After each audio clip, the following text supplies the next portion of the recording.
Assalamualaikum warahmatullahi wabarakatuh. Selamat pagi anak-anak. Bagaimana kabar kalian hari ini? Pastinya baik dong ya. Alhamdulillah. Oh iya, di masa pandemi seperti ini, kalian harus tetap semangat ya dalam menuntut ilmu dan belajar di rumah. Sebelum kita mengawali pembelajaran pada pagi hari ini, alangkah baiknya kita berdoa terlebih dahulu agar apa yang kita pelajari pada pagi hari ini dari awal sampai akhir semoga dapat bermanfaat bagi kita semua. Berdoa mulai. Bismillahirrahmanirrahim. Nah, pada kesempatan kali ini kita akan belajar tentang bagian-bagian dari tumbuhan. Tumbuhan hijau membuat segar karena menghasilkan oksigen. Sekarang, mari kita mengenal bagian-bagian dari tumbuhan. Yang pertama, akar. Akar adalah bagian tumbuhan yang umumnya berada di dalam tanah. Untuk beberapa jenis tumbuhan, akar juga terdapat di atas tanah, bahkan menggantung. Akar berfungsi antara lain sebagai bagian yang mengokohkan tumbuhan. Jika tumbuhan tidak memiliki akar, tumbuhan akan mudah dicabut, mudah roboh ketika diterpa angin, atau hanyut terbawa air ketika turun hujan. Zat mineral dan air yang dibutuhkan untuk membuat makanan diserap oleh akar dari dalam tanah.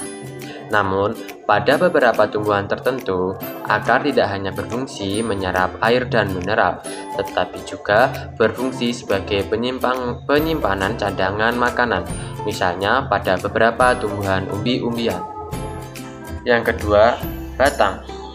Batang merupakan bagian tumbuhan yang berada di atas tanah yang berfungsi sebagai tempat munculnya daun, bunga, dan buah. Batang juga berfungsi mengedarkan mineral dan air yang diserap akar, serta zat makanan hasil fotosintesis ke seluruh bagian tubuh tumbuhan. Yang ketiga yaitu daun. Bagian tumbuhan yang berfungsi sebagai tempat berlangsungnya fotosintesis adalah daun. Daun banyak mengandung zat warna hijau yang disebut klorofil. Daun terdiri atas tangkai daun dan helai daun. Yang keempat yaitu bunga. Bunga merupakan bagian tumbuhan yang berfungsi sebagai perkembangbiakan tumbuhan biji. Yang kelima yaitu buah. Buah merupakan bagian tumbuhan yang berfungsi melindungi biji serta sebagai cadangan makanan untuk biji berkecambah. Dan yang terakhir yaitu biji. Biji merupakan hasil dari pembuahan yang terjadi akibat penyerbukan antara serbuk sari dari sel telur pada putik. Jika biji ditanam akan tumbuh menjadi tumbuhan baru. Biji memiliki keping. Biji ada yang berkeping 1 dan ada yang berkeping 2.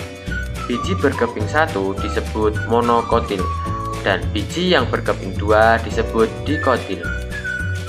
Dari materi yang telah Bapak sampaikan, di sini Bapak akan mengulas kembali sedikit tentang materi tersebut.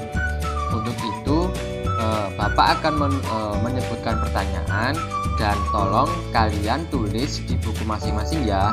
Nanti setelah ditulis, silahkan dikerjakan dan nanti difoto dan dikirim di grup kelas. Untuk pertanyaan yang pertama, sebutkan bagian-bagian dari tumbuhan. Yang kedua, apa fungsi dari akar? Dan yang ketiga, bagian tumbuhan mana yang mempunyai zat hijau yang disebut klorofil?